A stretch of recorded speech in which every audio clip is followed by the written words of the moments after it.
A simple elderly woman denied a luxury suite. Then her billionaire son flies her in his jet. Margaret Reynolds stood in line at the Grand Plaza Hotel, clutching her worn leather purse with fingers slightly swollen from arthritis. At 78, standing for long periods had become increasingly difficult, but today was special. The marble floor beneath her sensible shoes gleamed with an almost mirror-like finish, reflecting the crystal chandeliers that hung from the vaulted ceiling. For the first time in her life, she would splurge on luxury, something she and George had always talked about but never managed to do during their 50 years together. The receptionist, a young woman with perfectly manicured nails and a crisp black suit, barely looked up from her computer. Her nameplate read, Cassandra. The lobby buzzed with the quiet efficiency of wealth, hushed conversations, the gentle rolling of expensive luggage, staff moving with practiced precision. "Name, please," Cassandra asked, her voice professionally detached. "Margaret Reynolds." She straightened her shoulders, ignoring the twinge in her back. "I called earlier about the Lakeview suite." Her voice trembled slightly. She'd been saving for months from her modest pension, carefully setting aside a little from each check, determined to experience one night of the opulence her late husband had always promised her. The receptionist's fingers clacked on the keyboard, her expression unchanging. "I'm sorry, Mrs. Reynolds, but the suite is no longer available." She glanced at Margaret's simple cotton dress and sensible shoes, a fleeting assessment that lasted less than a second, but felt like an eternity. "Perhaps one of our standard rooms would be more suitable for your needs." Margaret felt her cheeks burn. The subtle emphasis on suitable wasn't lost on her. She clutched her purse tighter. "But I confirmed just yesterday. It's for my 50th wedding anniversary." Her husband George had passed 3 years ago, but she still celebrated their day. In her purse was a small framed photo of him she planned to place on the suite's nightstand, a private ritual of remembrance. "I do apologize, but a preferred guest requested that suite this morning." The receptionist's smile didn't reach her eyes. Behind Margaret, a couple in designer clothes waited impatiently. "I understand." Margaret nodded, dignity intact despite the humiliation burning in her chest. She'd faced worse disappointments in life. The time George lost his job during the recession, the winter they couldn't afford heating, the day the doctor told George he had 6 months to live. "Thank you for your time." She turned and walked slowly through the marble lobby, past crystal chandeliers that reminded her of stars George once pointed out during their camping trips. The doorman let the door swing shut, forcing her to catch it herself. Outside, Boston's autumn chill cut through her thin coat. Red and gold leaves skittered across Commonwealth Avenue as business people hurried past in expensive wool coats. The city had changed since she and George first moved here in 1968, when they could still afford a small house in Jamaica Plain. Now that neighborhood had been discovered, modest homes replaced by luxury condos. She hadn't told anyone about her plans, not even her son, Robert. What would she say now? That once again, the world had reminded her of her place in it. Taking a deep breath, she made her way to the subway station, descending into the fluorescent-lit underworld of public transportation. In her modest apartment, Margaret set her purse on the kitchen counter and hung her coat on the rack George had built 40 years ago from salvaged oak. Photos of her life adorned the walls. George in his postal uniform, Robert's graduation from MIT, her grandchildren's smiles through various stages of childhood. She'd never needed luxury, she reminded herself. But just once, she'd wanted to feel what it was like. She put the kettle on for tea and sat at her small kitchen table, tracing the scratches and water rings that told the story of family meals and late-night conversation. Through the window, she could see Mrs. Petrovich watering plants across the way. They'd been neighbors for 30 years, sharing holidays when families couldn't visit. The phone rang, its old-fashioned bell cutting through her thoughts. She checked the clock. 4:30 on Sunday. Right on time. "Mom? It's Robert." just checking in. Her son called every Sunday, without fail, no matter where his business took him. "I'm fine, dear. Just a quiet day." She wouldn't burden him with her disappointment. Robert had enough on his plate running his tech empire, which had revolutionized artificial intelligence systems for healthcare. "You sound off. What happened?" Even as a child, Robert could always read her moods. She used to joke that he had a special radar just for her emotions. "Nothing important." Margaret sighed, absently touching her wedding band, a simple gold circle worn thin by decades. Just silly dreams of an old woman. "Mom." His tone shifted, the background noise of what sounded like an airport fading as he presumably moved to a quieter spot. "Tell me." The dam broke. Perhaps it was the kindness in his voice, so like his father's, or perhaps it was simply the weight of the day. She told him about saving for months, about wanting to honor George's memory with one night of luxury, about the receptionist's dismissive glance. "I know it's foolish," she added quickly. "There are people with real problems in the world." Silence followed. Then, "Which hotel was this?" "Robert." "Please, it doesn't matter." She regretted mentioning it now. Robert had always been protective, even as a boy, defending neighborhood kids from bullies, despite being small for his age. "It matters to me." Steel had entered his voice, the same determination that had taken him from their working-class neighborhood to Silicon Valley billion. It was the tone he'd used when telling them he would pay off their mortgage after his first major success, brooking no argument, despite their protest. After reluctantly sharing the detail, Margaret changed the subject. They talked about his children, 14-year-old Grace's science fair project, and 10-year-old George's, named after his grandfather, newfound passion for soccer.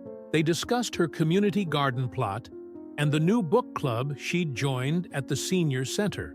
Normal things, safe things. By the time they hung up, she felt lighter, having shared her disappointment, though she insisted he do nothing about it. "Your father always said emotions need air to breathe," she told him. "I've had my cry and my talk. It's done now." The next morning, she went about her routine, gentle stretching exercises recommended by her doctor, a modest breakfast of toast and coffee, a walk to the corner store for the newspaper. Mrs. Petrovich joined her for their Monday coffee date, bringing homemade Serbian cookies as she always did. "You seem troubled," Maggie, her friend observed, using the nickname only those closest to Margaret used. "Just thinking about George. Yesterday would have been our 50th. She didn't mention the hotel. Some disappointments were too personal to share widely. "Ah." Mrs. Petrovich nodded, understanding in her eyes. She too was a widow, her Milos having passed 5 years earlier. The milestones don't get easier, do they? 2 days after her conversation with Robert, Margaret's doorbell rang. Expecting the delivery of a prescription, she was stunned to find Robert himself standing there, casually dressed in jeans that probably cost more than her monthly rent, and a simple black sweater she recognized as cashmere. Despite his wealth, he never dressed flashily, something she'd always appreciate. "Pack a bag, Mom, just for 2 nights." His smile reached his eyes, crinkling the corners in a way that reminded her painfully of George. "What? Why?" Margaret blinked in confusion, clutching her cardigan around her. "Because my jet leaves in 3 hours, and Boston traffic is unpredictable." His smile was pure mischief, the same expression he'd worn when building contraptions in their garage as a boy, usually right before something exploded or short-circuited. "Your jet, Robert. What are you doing?" Alarm and excitement battled within her. Her son was spontaneous, always had been, but this was unusual even for him. "Something I should have done years ago." "Come on, Mom. Adventure awaits." He stepped inside, gently guiding her toward her bedroom. "Pack warm clothes." "That's all I'll say. But I have my book club tomorrow, and I need to water Mrs. Petrovich's plants while she visits her daughter." Practical concerns tumbled from her lips. Robert was already texting someone on his phone. All taken care of. I've arranged for your neighbor's plants to be watered and sent your apologies to the book club with a donation for new books. You can't just... She began. Already did. He grinned, the same grin that had gotten him out of trouble countless times as a child. Please, Mom, let me do this for you. An hour later, her small suitcase packed with her warmest clothes, which Robert frowned at but didn't comment on. They were in a sleek black car heading to a private airfield Margaret didn't even know existed. Margaret had never flown private before. The sleek Gulfstream G650 waited on the tarmac, gleaming white against the gray autumn sky. Staff in crisp uniforms stood at attention as they approached, treating her like visiting royalty. Mrs. Reynolds, welcome aboard. May I take your bag? Inside, leather seats softer than anything she'd ever felt awaited them. The cabin smelled of fine leather and subtle cologne. A flight attendant offered her champagne, which she declined in favor of tea. This is ridiculous, she whispered to Robert as they buckled in, the engines already humming with contained power. This is overdue, he corrected, his expression softening. When Dad was alive, you both sacrificed everything for me. You worked double shifts at the hospital so I could have a computer when none of my friends did. You skipped vacations to pay for my college applications. You wore the same winter coat for 15 years. Margaret watched Boston shrink beneath them, the city where she'd spent her entire adult life reduced to a miniature model. That's what parents do. Her voice caught.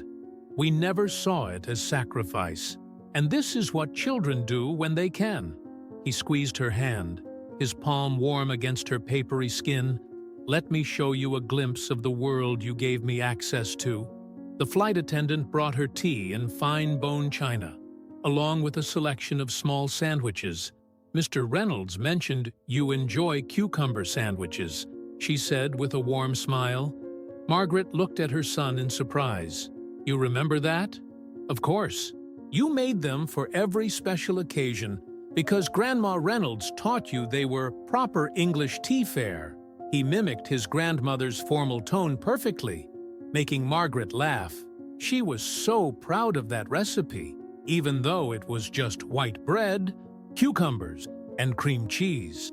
As they flew west, Robert worked for a while on his laptop, occasionally taking calls through his headset, speaking in the confident, measured tones of a man accustomed to authority.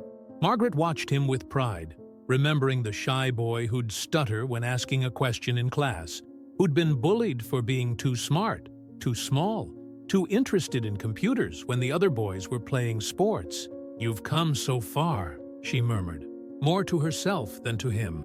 He glanced up, catching her words, because I had somewhere solid to start from. 5 hours later, they landed in Aspen.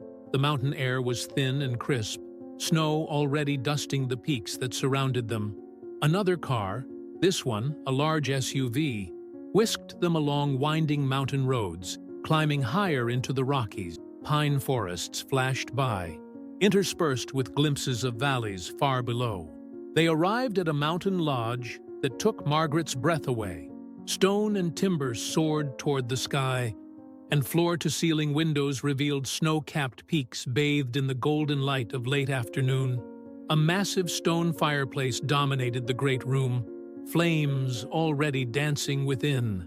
Staff appeared as if by magic, taking Margaret's modest suitcase and Robert's expensive leather one. This is one of my properties, Robert explained casually, helping her out of her coat. I use it maybe 2 weeks a year for corporate retreats and the occasional ski weekend with the kids. A staff member approached, a woman in her 50s with a kind face and efficient manner. Mrs. Reynolds, welcome to Eagle's Rest. Mr. Reynolds has arranged everything for your stay. I'm Harriet, the house manager. If you need anything at all, day or night, please don't hesitate to ask. Her suite, larger than her entire apartment, featured a fireplace that turned on with the flip of a switch, a bathroom with heated floors and a tub she could almost swim in, and a balcony overlooking pristine wilderness. The bed was turned down, revealing sheets that felt like liquid silk when she ran her fingers over them. On the bed lay a photo album she recognized from her own bookshelf, the one containing photos from her wedding and early years with George. "I had my assistant fly it out yesterday," Robert explained, watching her face. "Thought you might want it here." Margaret's eyes filled with tears. "You think of everything, don't you?" "I try. It's what you taught me." He kissed her cheek. "Rest a bit, then meet me downstairs for dinner at 7. Alone in the luxurious room, Margaret sat on the balcony wrapped in a cashmere throw, watching the sun set behind the mountains.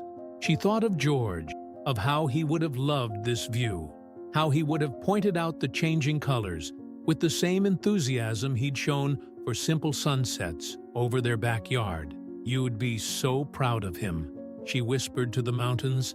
"He remembers everything we taught him, but he's become his own man too." That night, they dined by firelight in a private room adjacent to the main dining area. A chef prepared each course specially, explaining the dishes as they arrived.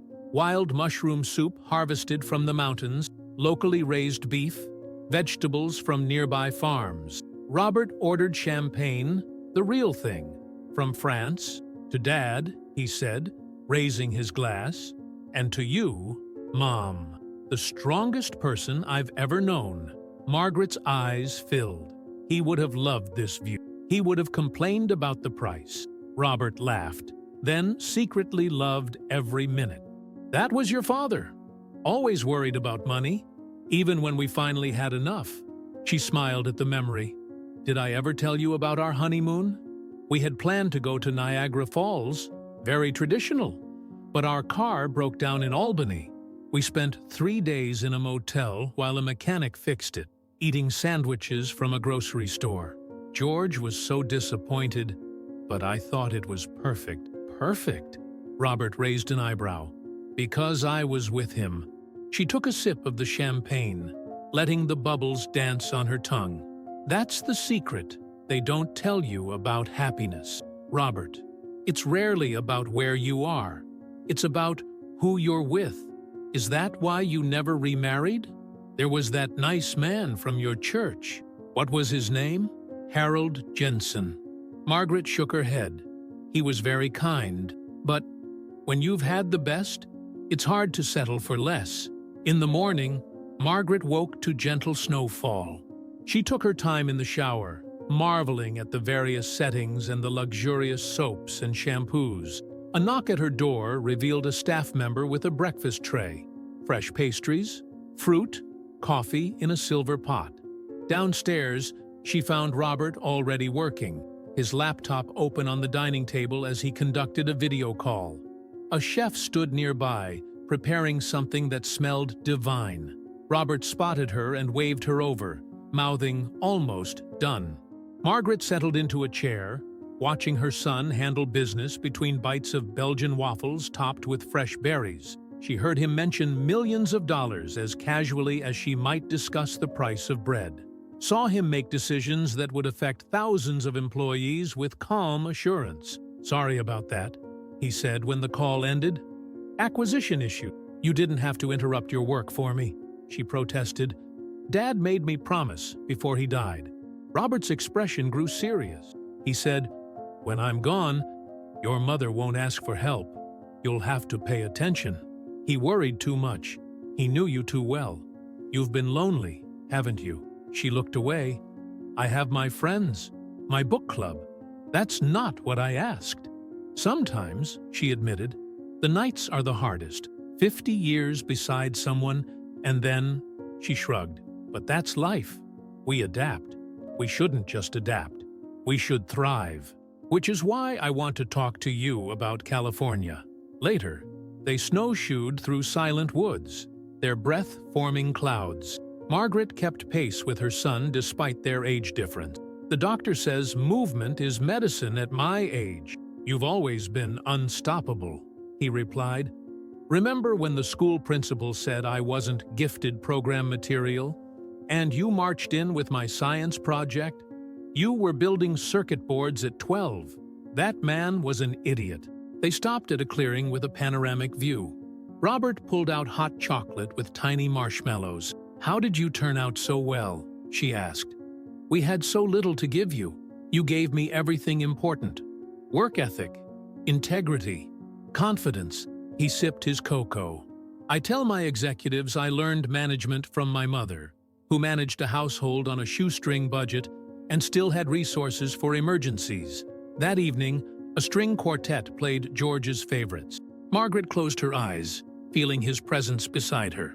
"He would have hated the fuss," she whispered, "but loved the music." Robert finished. After the performance, as they sat by the fire, Margaret said, "I've been thinking about California." "You'd have your own space," Robert assured her. "The guest house has its own garden. The kids could see you whenever they want." On their final morning, Robert received a call that pulled him into CEO mode. When he finished, he found her watching an eagle soar. "It's fascinating to watch you work," she told him. On the flight home, Robert said, "I've been thinking about that hotel. Ancient history." She dismissed. "Actually, I bought it yesterday." "You what?" "I'm renovating the top floor into the Margaret Suite, reserved for people who've never experienced luxury before. Veterans, teachers, first responders." "That's ridiculous." "And perfect." As Boston appeared below, Robert asked, "Would you consider moving closer to us? The guest house has a view of the Pacific. Dad always wanted to see the Pacific." "I'll think about it," she promised. "But first, I want to see this Margaret Suite." Later, alone in her apartment, Margaret placed a pine cone beside George's photo. "Our boy moves mountains now. Just like you said, she didn't need luxury to feel special, but knowing her name would welcome strangers to experience what she'd been denied. That felt like George's justice. And California? The idea was taking root. She could almost hear George. "Go, Maggie. See the Pacific for both of us." Margaret smiled. Some wealth couldn't be measured in dollars, and some luxuries, like a son who remembered where he came from, were beyond price. That night, she dreamed of mountains and music and waves on a shore she had yet to see.